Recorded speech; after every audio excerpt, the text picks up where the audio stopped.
Good afternoon and welcome to the Midday News. Here's what we have in the bulletin. Small aircraft crashes in Highgate, St. Mary. Commuters left stranded again as Montego Bay Metro protest drags on. And later in sports, world champion Sharika Jackson competes at Doha Diamond League meet today. Thank you for joining us. I'm Herman Green and here are the details. We begin with a developing news item as police and fire personnel are currently at a scene in Highgate, St. Mary, where a small plane crash landed this morning. It's understood that 2 persons were on board the plane when it went down. Up to news time, we did not have confirmed reports on the condition of either of them. The circumstances surrounding the incident are not known. And of course, we will be tracking this incident with updates in subsequent newscasts. The week-long protest by bus drivers employed to the state-owned Montego Bay Metro Company continued this morning, again leaving commuters stranded. The protest has affected those in St. James, Trelawney and Hanover, where the public bus service operates. The drivers withdrew their service on Monday, protesting discrepancies in their rate of pay. The National Workers' Union, which represents the workers, says the protest stems from a change in the drivers' rate that took effect on April 1. Because of the issues, a decision was taken to pay the workers at the previous rate while the matter is being addressed. But it's understood that a letter from the entity's management to approve that decision has not yet been produced. The drivers are continuing their strike action as they await that letter. And still on transportation, taxi operators are preparing to present new arguments to justify their call for a fare increase. Following a meeting between the taxi associations and the Transport Ministry, the representatives of the associations are optimistic that the increase will be granted. There are renewed calls from taxi drivers and transport operators for another fare increase. The last full increase was in 2013 and a partial increase granted in 2021. But President of the National Council of Taxi Associations, Alan Blair, notes that the last one was not enough to compensate for the financial shortfalls of the operations. We had gotten only 15%. And the then Honorable Minister Robert Montague had promised us that within 6 months he would have reviewed the matter in the aim of giving us another 15%, because we had asked for 30% then. However, he left the ministry, and so when Minister Shaw came, we brought the matter to him. Mr. Blair says the matter was again raised at the meeting with Transport Minister Audley Shaw this week. He says while the increase was not quantified this week, he believes it's undeniable that the time has come for another fare increase in response to the rising cost of living. The associations are now collating data to present a figure to the Transport Ministry. We are now looking at what the figure will be. We just don't want to pull a number out of the hat. We want to make sure that whatever we are putting out there is credible. And so we are working on that currently. So as soon as we put that in, we certainly will, inform the media. In addition to the fare increase request, the recent meeting also raised questions about a 30% waiver on public passenger vehicle document renewals. According to Mr. Blair, most operators did not benefit from it. The associations also want to benefit from the reintroduction of the special permit for the importation of cars for the industry. As the government begins to revoke driver's license with 10 or more demerit points, President of the Transport Operators Development Sustainable Services, TODS, Edgerton Newman, is accusing the authorities of being out of touch. Mr. Newman is questioning the timing amidst a review of the regulations of the new Road Traffic Act. It is unfortunate, I said again, that this statement comes out at this time before that review. And I am wondering what is going on. Why is it that the statement comes out at this time without the review process started? In February, Prime Minister Andrew Holness announced that a special committee of the National Road Safety Council was set up to review complaints and suggestions surrounding the regulations of the Act. Now, a report will then be submitted to Cabinet. However, the report is not expected to be completed until another 2 months. Also of concern is the absence of critical infrastructure that continues to be the sore point for PPV operators. High on the list, insufficient bus stops along major thoroughfares in the corporate area. That this government is seeking to punish people while they themselves have no respect for the thoroughfare and for the rule of law. We speak to road furnitures. There are several aspects of the act that cannot be carried through without certain things being done on the thoroughfare. But this government, its power, its strength, and its might continue to flaunt their own laws.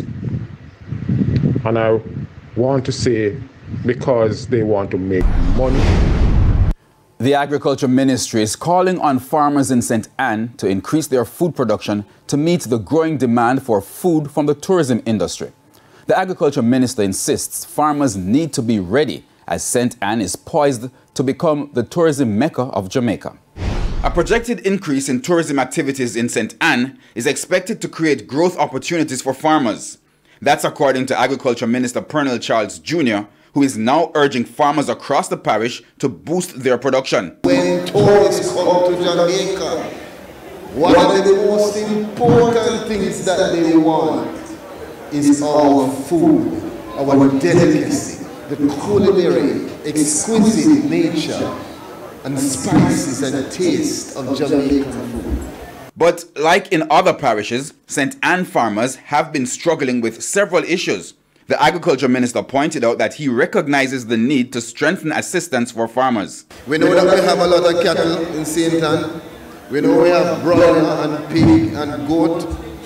And the reality is that the ministry has a small ruminant project which farmers in St. Ann have benefited from. As for other issues, including predial larceny, he says he is aware of the challenges that the farmers are facing. So I use this platform again to say to all of our farmers, don't sit back, organize yourself, cooperate with each other, communicate with each other. You can't know something is going on and you lock your eye and lock your ears. You must work together to protect each other's investment. What happened to your neighbor may very well happen to you the next day. Colonel Charles Jr. was speaking at the Agricultural Industrial Food Show in St. Ann recently. And it's time for a break here on the Midday News. But stay with us. More reports when we return. Welcome back. Thanks for staying with us.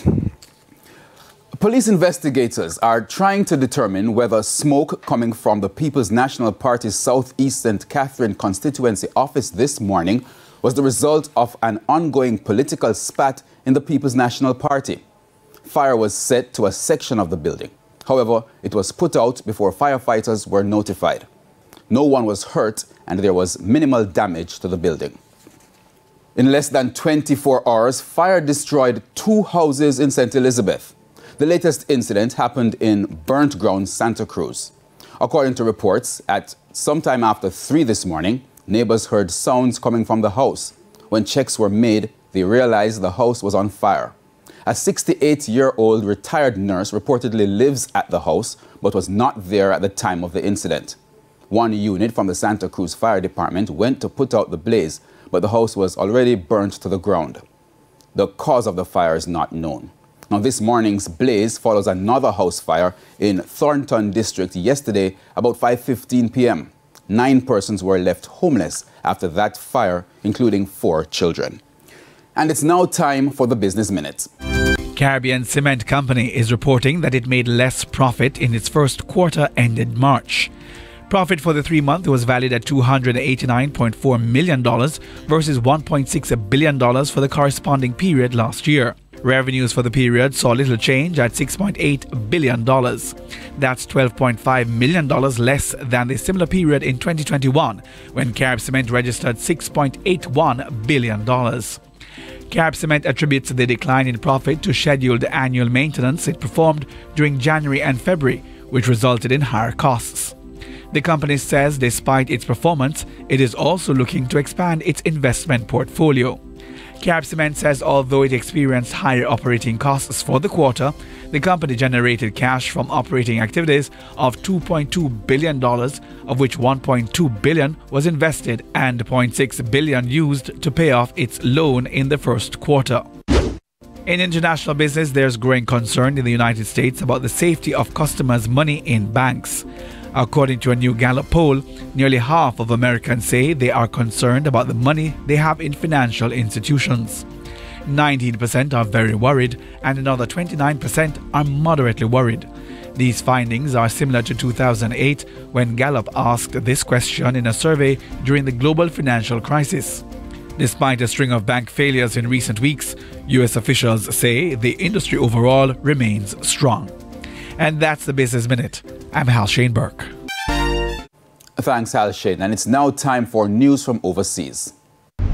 In the region, Trinidadian Prime Minister Dr. Keith Rowley is seeking an explanation from the police commissioner about the circumstances surrounding lawmen abducting a Trinidadian businessman from Barbados. Mr. Rowley expressed concern about the matter involving authorized firearms dealer Bent Thomas. He wants to know how Mr. Thomas came to be taken from Barbados to face criminal charges in the Twin Island Republic. Mr. Thomas has been charged in relation to possession of a series of weapons, including grenades and rifles. The judge says the matter involves serious breaches of the businessman's constitutional rights to the extent that all criminal charges against him were stayed. Mr. Thomas was first arrested in Trinidad on September 29, 2022, but was subsequently released without charge. The top regional and international stories. I'm Shamila Pulev. And we now head to a quick break. When we come back, we'll have your midday sports report.